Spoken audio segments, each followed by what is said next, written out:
নমস্কার বন্ধুরা, আমি মুন। আমার চ্যানেলে আপনাদের স্বাগত জানাই। আজকের পর্বে রয়েছে চৈত্র মাসে কি কি করবেন আর কি কি করবেন না, তারই সঙ্গে কি কি খাওয়া যাবে ও কি কি খাবেন না। এক কথায় বলা যায় চৈত্র মাসের গুরুত্ব, তাৎপর্য ও মাহাত্ম্য কথা। ধর্মীয় দিক থেকে চৈত্র মাস অত্যন্ত শুভ বলে মানা হয়, কারণ এই মাসের শেষের থেকে নববর্ষ শুরু হয়। কিন্তু বাঙালিরা পয়লা বৈশাখকেই নতুন বছর হিসেবে মেনে আসছে। তারই সঙ্গে স্বাস্থ্যের দিক থেকেও আমাদের এই চৈত্র মাস খুবই গুরুত্বপূর্ণ। তাহলে এবার ভিডিওর মূল পর্বে আসি। চৈত্র মাসে কি কি করা উচিত, তারই সঙ্গে আমাদের কি কি করা উচিত না।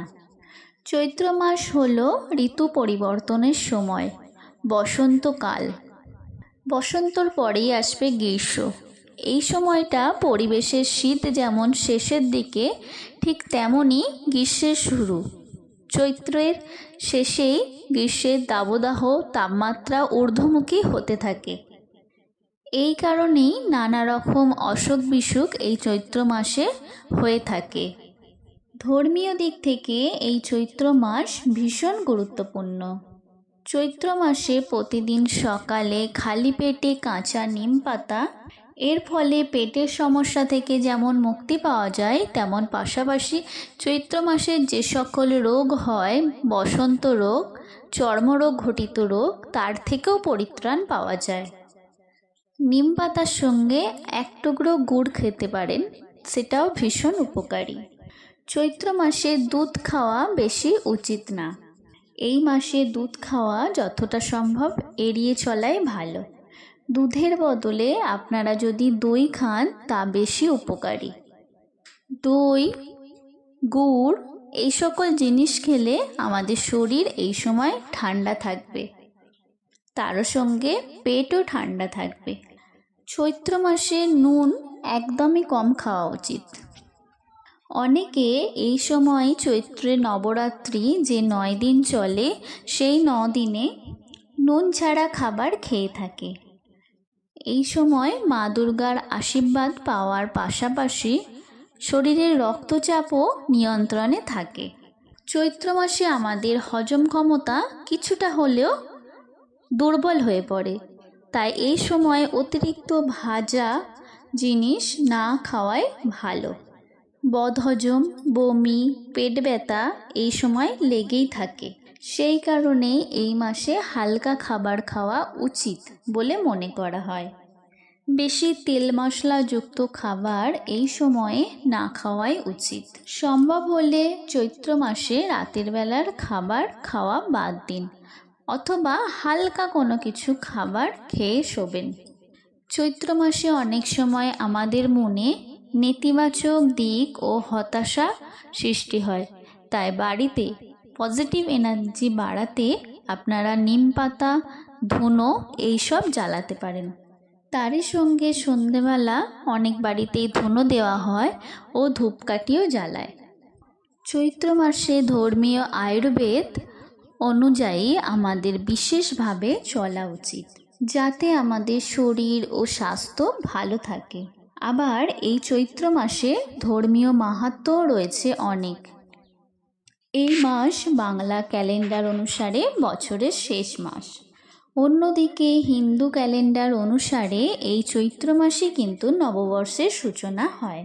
চৈত্র মাসে বাসন্তী দুর্গাপুজো অনুষ্ঠিত হয়েছিল, যা মা দুর্গার আরাধনার একটা বিশেষ সময়। বাসন্তী দুর্গাপুজোই হলো হিন্দুদের প্রাচীন দুর্গাপুজো। নবরাত্রির অনুষ্ঠান হয়, মা লক্ষ্মীর বিশেষভাবে পূজা করা হয়। এছাড়াও নারায়ণের পুজো হয় চৈত্র মাসে। এই সময় রঙের উৎসব হোলিও অনুষ্ঠিত হয়। সব দিক মিলিয়ে চৈত্র মাসের গুরুত্ব অপরিসীম।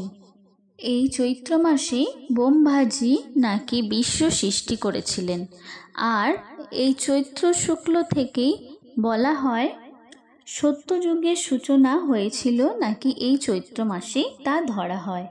এই মাসে শুভ কাজ করা জীবনের পক্ষে নাকি খুবই উপকারী। চৈত্র মাসে কোন কোন কাজ করবেন এবার তা জেনে নিন। চৈত্র মাসে ধর্মীয় বিশ্বাস অনুযায়ী সূর্য দেবতার পূজা করা অবশ্যই উচিত। প্রত্যেক দিন সূর্যদেবকে জল এবং অর্ঘ্য নিবেদন করুন। এতে জীবনে অশান্তি, ঝঞ্ঝা, ঝামেলা থেকে মুক্তি পাবেন। ভগবান বিষ্ণুর পূজা করা উচিত, কারণ এই মাসেই ভগবান বিষ্ণু মৎস্যরূপে আবির্ভাব হয়েছিলেন। আরও অর্থনৈতিক দিক থেকে উন্নতি করতে নিজেদের চৈত্র মাসের মা লক্ষ্মীর পূজা অবশ্যই করুন।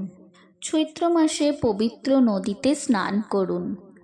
চৈত্র মাসে মা দুর্গার পূজা নবরাত্রি হয়েছিল, তাই মায়ের আশীর্বাদ পেতে মা দুর্গার উপোস অবশ্যই করবেন। এই সময় তিতা জাতীয় খাবার বেশি করে খাবেন, তার সঙ্গে মিষ্টি খাবার, নুন জাতীয় খাবার, ভাজা জাতীয় খাবার এড়িয়ে চলুন। চৈত্র মাসের প্রথম দিনেই ভক্তরা ব্রহ্মার পূজা করেন। মাসের প্রত্যেকটা দিন প্রত্যেকটা দেবতার পূজা করা হয় এই চৈত্র মাসে।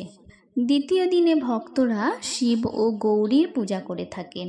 চতুর্থ দিনে ভক্তরা গণেশের কাছে প্রার্থনা করে থাকে। পঞ্চম দিনে ভক্তরা নাগা দেবতার পূজা করেন। সপ্তমী তিথিতে সূর্যাদেবের আরাধনা করা হয় এবং নবম দিনে নবরাত্রি দুর্গা দেবীর পূজা করা হয়। পঞ্চদশের শেষ দিনে ভক্তরা একত্রে সকল দেবতার পূজা করেন। চৈত্র মাস পবিত্র উপনয়ন করা উৎসব শুভ বলে মানা হয়, কারণ উপনয়ন হলো ব্রাহ্মণ ছেলেদের বৈদিক শিক্ষা শুরু করার যোগ্যতা অর্জন করা। এছাড়াও এই মাসে ভগবদ্গীতা, রামায়ণ পাঠ করা অত্যন্ত পবিত্র বলে মানা হয়। চৈত্র মাসে ভক্তরা তার দেবতা বা দেবীর বিশেষভাবে পূজা করে থাকেন। এই মাসে দোল উৎসব পালন করা হয়, নীল উৎসব পালন করা হয়। তাহলে আজকের পর্ব আমার এখানেই শেষ করলাম। সকলে ভালো থাকবেন, সুস্থ থাকবেন। আর এত সময় ধরে আমার ভিডিওটি শোনার জন্য আপনাদের অসংখ্য অসংখ্য ধন্যবাদ জানাই।